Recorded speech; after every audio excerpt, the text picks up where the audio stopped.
And we were talking the other day how, you were asking how many vacation days I had. And it didn't even hit me that I had so many vacation days until I saw your reaction. And I have 40 days vacation. I have 500 hours of sick pay. We have time off without pay. I can get 15 days off. So if I want to be off, I could be off. But it never really hit me how much of the benefits I did have until it shocked you. And I think you keep going too because your job gets better as a flight attendant as the years go by. Like holding the trips that you want, flying where you want to go, having the days off you need. Like you said, we were talking that when you first started, you worked every single holiday. I have that luxury now. I can pick and choose what holiday I want to work. It just gets better each year. And the next thing you know, you've been flying for 30, 40. We have girls who's been flying for 50 years at my company in their 80s. A lot of them are starting to retire right now because of what's going on, and our company's offering these buyout packages just the early retired, which I always laugh when they say early retired because these girls are in their 80s. What is that early retirement? You mean their second coming? So, to answer my own question, I think this job still has that career forward about this job. You can make this work if you plan right, make sure you don't live above your means, and able to plan accordingly.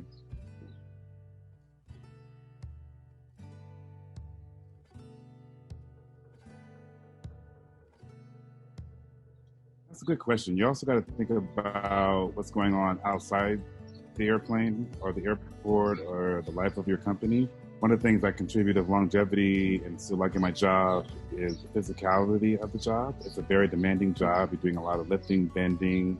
You're not eating correctly because you're always on the road. And one of the things I've always tried to do over the years is make sure my fitness is up to par. Making sure all my layovers, I try to at least get out and work out.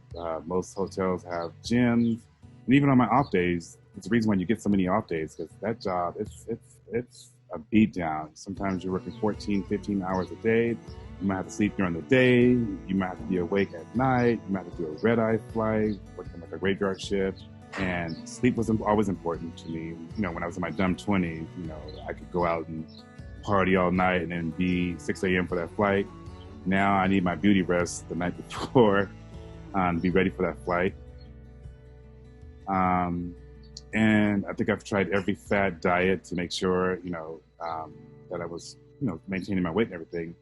But what I found that was a savior was bringing your own food, bringing your own lunch pails, stay off the airplane food. I think that was longevity. Sleep, eating right, and balancing your work with fun. So if you're working 14 days straight, you want to be 14 days off. If you work hard, you got to play hard. You got to balance that some kind of way. You can't just work all the time. I see these younger kids coming in, they're working 180 hours a month, lifetime. And I come from the generation, 100 hours, that was like a lot. So, don't chase the money. The money's not everything. This job is a lifestyle. It's not, if you're here to make money, this is not the job for you. Yeah, I say that all the time too, I tell people all the time, I'm like, if you're going to work hard 1 month, take the next month and go somewhere, because you have to reward yourself or you'll burn yourself out if you just working, and you don't even enjoy the benefits of it, because it's going to be like, what am I doing this for? Because it seems like all I'm doing is working. When I'm not working, I'm sleeping. So what's the point? And you burn yourself out. Like sometimes what I tell people I do is I'll try to get max credit hours for 1 month. Then the next month I'll do max days off. That way I can kind of plan, have 4 or 5 days to go somewhere and still make enough money to do anything. And even in that month that I do max credit hours, I try to take a day trip somewhere, or I would do a day trip somewhere if I'm feeling up to it, or if it's enough time for me to do it, depending on where it is. But I try to tell people the same exact thing. If you're going to work here, at least take advantage of the benefits. That's what they're for. Because it's no point in having this job just to work, and you don't enjoy any of the luxuries that it provides for you.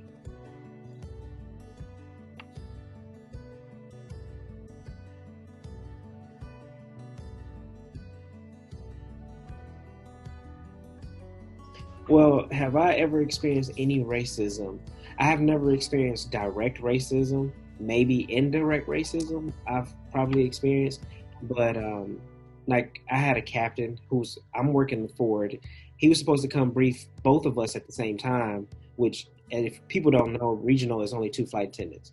So they're supposed to brief both of us at the same time. He walked past me, he briefs my flying partner, comes right back and walks right past me, go back to the flight deck. And she briefs me about what he said, versus him telling me, what's supposed to be said to us during the briefing. I've had that. I've had a passenger who said he didn't want me to serve him. He wanted my flying partner to serve him. And I didn't really take offense to that because I don't know if it was the fact of she was a woman and I'm a guy. He wanted to flirt with her. So I couldn't really say if that was some type of racism, but there are some times where you get some looks like, ugh. 'Cause especially when you walk up to the gate, that's when everybody sees you. And then they'll, you can kind of see the looks that you get from some people. Some people give you smiles. Some people are looking like, them again, something like sort of kind of like that. But there was a story about, I'm not going to say the city that this person was flying to. She was doing first class service. We do a pre-departure for first class. And the lady wouldn't answer her, when she was asking her what she wanted to drink. So she just moved on and kept going to get everybody else. So she went back to the person and kept asking because she didn't think she could hear her. The husband goes to her, looks to her and say, "Oh, my wife doesn't talk to the help." And like that she said that just crushed her. She couldn't even work the rest of the flight. Like she just went up in the galley and just started crying.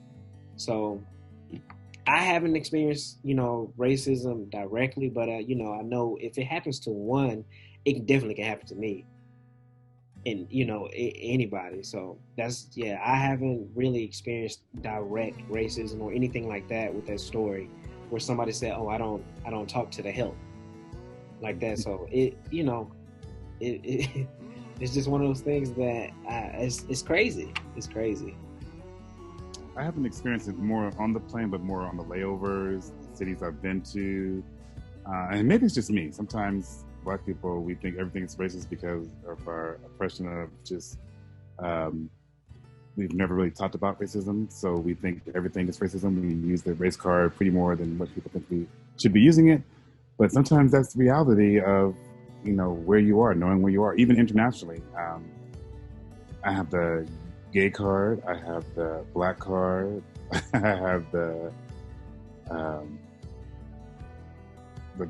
tall Black guy card. I have all these labels that people put on us, and no matter where you go, you bring it with you. So yeah, I haven't really experienced it on the airplane, but more off the airplane.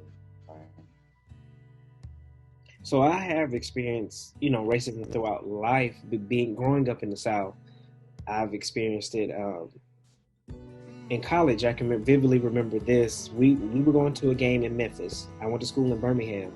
Me and my friends were driving to Memphis to see our team play against the University of Memphis. We stopped in some town in Mississippi, to get gas, get something to drink, and we get up to the counter. The lady goes, "We don't serve y'all around here." And it was one of those things like, thinking it was a joke. "Excuse me," and she said the same thing, and we just was like, "Hey, okay, let's," and we went on about our, kind of like the scene from Life. You said it's 30 miles down the road, 30 miles down. It was one of those. It was kind of like that feeling of a thing. I've experienced a lot of racism just growing up in life, not mostly just being out and growing up in the South, but not in this field of work. As far as, like I said, direct racism. It's really been nice talking to you today, Bobby. I want to thank you for joining me in this collaboration video. I know it's been a long time coming, and I just want to thank you. We got to know more about you. People got to know more about me, the life of what it was like to be a flight attendant back, in the 80s, and now for me, 2 years. So I don't want to say old versus young, but it's kind of the way that it's going. So I want to thank you. I want to thank you for joining me. For those of you who don't know me, you can reach me at Traveling Gunn on YouTube. You can also catch me on Instagram at The Distinguished Gentleman. The link will be in the description below. Bobby, how can people get in contact with you? You can reach me here on my YouTube channel at SKYBOBBYTV. You can also reach me on Instagram at SKYBOBBYTV. And I just started doing TikTok at SKYBOBBYTV. And I just want to say thank you so much for inviting me. It was so much fun doing this. I've been waiting a long time to do this, and it finally happened. And let's do this again. Okay. And make sure you all subscribe to both of our channels. Make sure you give this video a thumbs up and leave a comment down below so we can interact with you all. And I want to thank you all for joining us on this collaboration video. Until next time, we'll see you again. Thanks a lot. Bye, girl. Bye.